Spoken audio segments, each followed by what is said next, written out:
Bismillahirrahmanirrahim. Assalamualaikum warahmatullahi wabarakatuh. Saya Fadil Adya Kasmal. Di sini saya ingin membahas tentang Al-Quran dan beberapa petunjuk di dalamnya mengenai sains modern.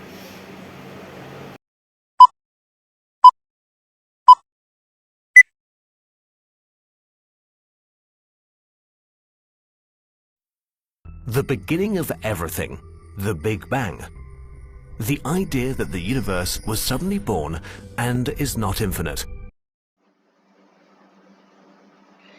Teori yang pertama kali diperkenalkan pada tahun 1927 oleh seorang fisikawan sekaligus seorang pendeta Katolik asal Belgia ini ternyata sudah diprediksi jauh-jauh hari sebelumnya oleh Al-Quran, yaitu tepatnya pada Quran surat Al-Anbiya ayat 30 yang berbunyi sebagai وَلَمْ يَرَ الَّذِينَ كَفَرُوا أَنَّ السَّمَاوَاتِ وَالْأَرْضَ كَانَتَا رَتْقًا فَفَتَقْنَاهُمَا وَجَعَلْنَا مِنَ الْمَاءِ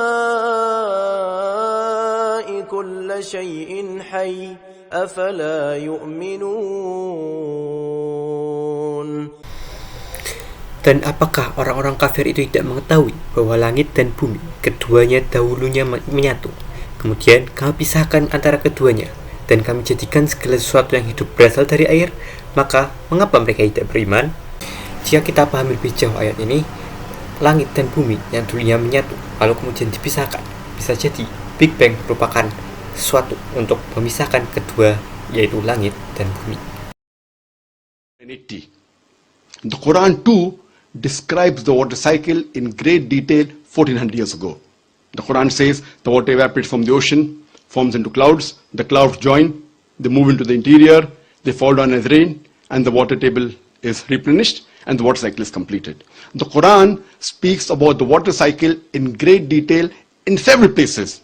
Sebagaimana yang telah dijelaskan pada cuplikan video sebelumnya, bahwa Al-Quran telah terlebih dahulu menjelaskan tentang siklus air atau hidrologi, di mana beberapa ayat-ayat yang menjelaskan tentang siklus air diantaranya adalah Quran Surat An-Nur ayat 43 yang menjelaskan tentang proses penguapan evaporasi dan proses hujan presipitasi. Selanjutnya ada Quran Surat Al-Mu'minun ayat 18 di mana disitu dijelaskan bahwa air yang turun ke bumi itu dapat diukur jumlahnya. Selanjutnya yaitu tentang sumber-sumber air yang terdapat pada Quran Surat Az-Zumar ayat 21.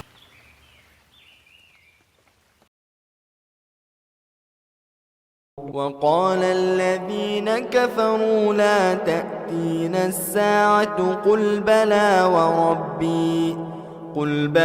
وربي لتأتينكم عالم الغيب لا يعزب عنه مثقال ذرة في السماوات ولا في الأرض ولا أصغر من ذلك ولا أكبر إلا في كتاب مبين.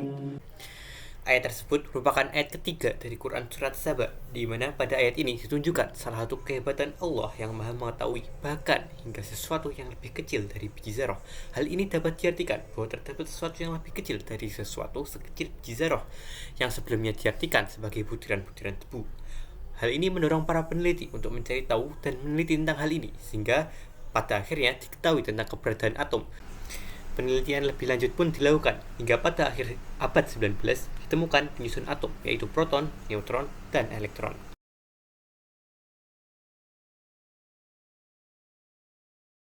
Sampai sekarang simbol yang disimbolkan dengan Fe, ferum namanya. F besar, E kecil, Fe, gini. Tuh, ferum. Berapa nomor atomnya? 26. Atom besi nomor 26, dia punya isotop. Isotop untuk menjaga kestabilan atom. Isotopnya ada 4. 55, 56, 57, 58. Nomor atom 57, isotop nomor 57 itu yang paling stabil menjaga atom nomor 26. Surah 57 ayat 25 sampai 26. Selain itu, pada Quran Surat Al-Hadid ayat ke-25 yang berisi tentang penciptaan besi memiliki rahasia lain di dalamnya, yaitu penggunaan kata anzalna yang secara harfiah berarti kami menurunkan dari langit. Awalnya ayat ini tidak masuk akal, tapi setelah diteliti, ternyata besi tercipta dalam sebuah bintang, hingga ketika bintang tersebut mati dan mengalami supernova dan meledak dengan dahsyat, ketika itulah besi dapat mencapai bumi dalam bentuk meteor-meteor.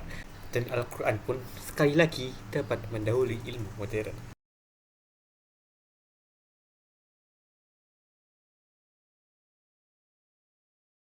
Selain hal-hal yang sudah dijelaskan, masih banyak ayat-ayat Al-Quran yang menjelaskan tentang banyak hal pula yang berkaitan dengan ilmu modern. Di antaranya itu garis edar tata surya yang dijelaskan pada surat Al-Anbiya ayat 33, gunung bawah laut yang dijelaskan oleh At-Tur ayat 1-8, selat Gibraltar yang tidak menyatu yang dijelaskan pada Quran surat Ar-Rahman ayat 19-22. Lalu tentang sidik jari manusia yang dijelaskan pada surat Al-Qiyamah ayat 3-4. Lalu ada teknologi dan ilmu bahan yang dijelaskan pada Al-Kahfi ayat 96 hingga penciptaan manusia yang terdapat pada Quran surat Al-Mu'minun ayat 12-14.